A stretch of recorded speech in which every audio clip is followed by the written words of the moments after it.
If you're one of the lucky few occupants still left on the floating ship that is Elon Musk's Twitter, I'm sure you realize that right now, NBA fans and anybody who's watching Summer League is stupid. And I'm not trying to be mean when I say stupid, but as a human, you gotta be able to stop yourself sometimes, and you gotta be able to look at what you said, what you typed on the screen, and evaluate it to yourself, whether or not it's a logical thing to say, whether or not it's something that a normal human would say, whether or not it's something that you've even been able to come up with without the cesspool of social media in your brain. So we'll start at the very top with my favorite comment after the first game of Summer League. The Pistons have played 2 games so far, but after the first game, my favorite comment people were making was Jaden Ivey hates Asar Thompson, which, come on, let's take a step back and recognize that that is a stupid take from one game of basketball. In the same vein, if I strictly went off NBA Twitter, I would swear that he's making Anthony Bennett look like the greatest number 1 pick of all time, because I mean, dude, he can't score. This is the French prospect everybody's been talking about, and in his first game, he doesn't drop 100. He doesn't get 50 rebounds. He doesn't have 20 blocks. I mean, he's clearly a bust. I mean, what are we doing here? What is with the fucking expectations we have with these players when they come into the league? Like, I'm pretty sure it came out that the Spurs organization literally said to Victor, dude, we just want you to go out there and experiment tonight. And that's exactly what he did, because he's brand new to the league. He's getting used to what it feels like to have stronger guys play against him. He's getting used to what it's like to have faster guys running with him. He's getting used to a lot of shit. I don't even know. It's insane the kind of takes you'll witness today on the internet. Speaking about Pistons Summer League, you know who has been absolutely filthy so far, and that is none other than Jalen Duren, the baby face monster of this league. 19 years old, going out there beating dudes who are almost twice his age for jump balls and everything. I love it, and I'm so happy to see the progression in year 2 already with ball handling.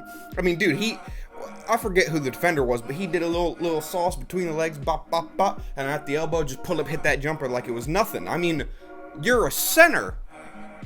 Who taught you that? How come when Wemby does it, this brand new player, how come when he goes tween, pull up J and hits it, how come the whole world loses their mind?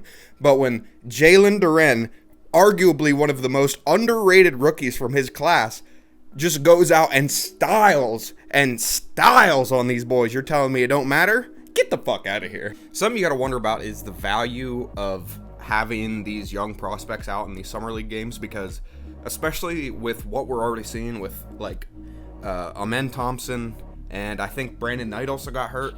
You know, you got these highly valuable players, and when you get a lot of guys on the court who aren't exactly the top of the top, their bodies are going to move in ways that inevitably put other individuals as well as themselves at a greater risk for injury. If you watch a lot of these guys coming out of their shot, coming out of like a contested layup or something like that, these younger guys, these guys who aren't league staples, clearly don't have the body control that a lot of our pros have, and therefore they're kind of going into guys' legs as they're coming down. You know, they're putting their opponent in absolutely unfavorable situations that could take them completely out of the game, not just for that game, but for their whole career. So you really got to wonder, is it worth it to have those guys out there playing in Summer League, which just does not matter? Somebody posted a list earlier. It was the top 5 high-scoring Summer League games ever, and the only name I can even remember from that list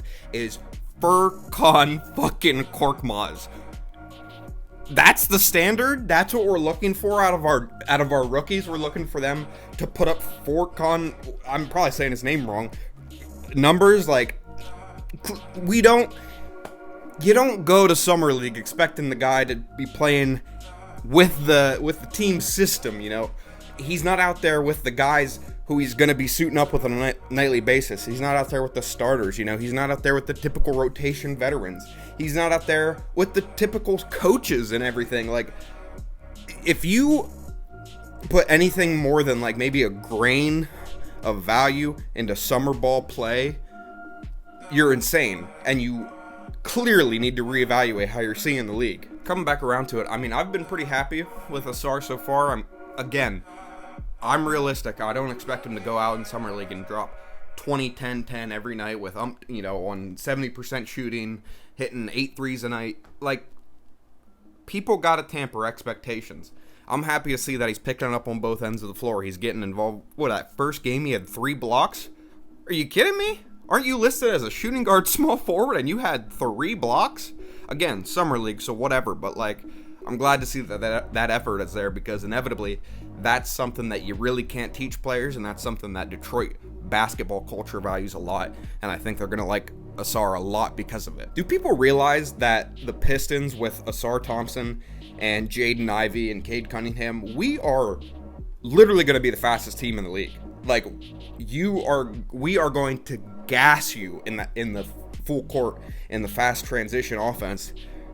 I would be very disappointed if we're not at maybe top 10, I would say, in the league of transition points, because we have guys who can move the ball. Even our bigs, Isaiah Stewart, I trust him to make a full court outlet pass. Jalen Duren, again, I trust him to make the full court outlet pass. Obviously, I trust Asar, Cade, Jaden.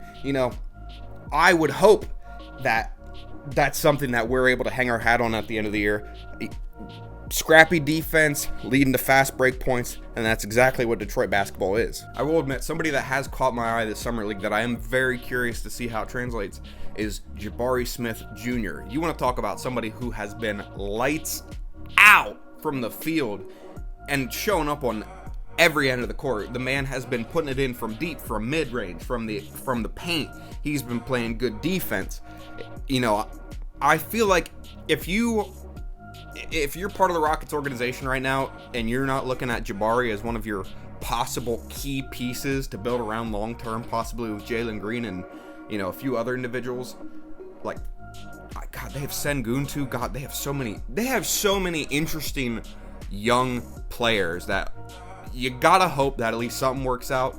There's a stigma with teams that end up with the Rockets, where they're kind of in rebuild hell, where nothing's really catching on, and they kind of lost their identity that had been, representative of the franchise for the last 10-15 years with James Harden and such. And now it's just what do we do? What do we do? And while we're talking about the Houston Rockets, I just want to say, a lot of y'all, and I mean a lot of y'all's internalized homophobia is coming out with that video. And let me just tell you, I was a Division III athlete for 4 years. I'm not acting like that's some big whoop-de-fuck deal. But guess what? You can have 30 straight guys in a room. We're acting gay.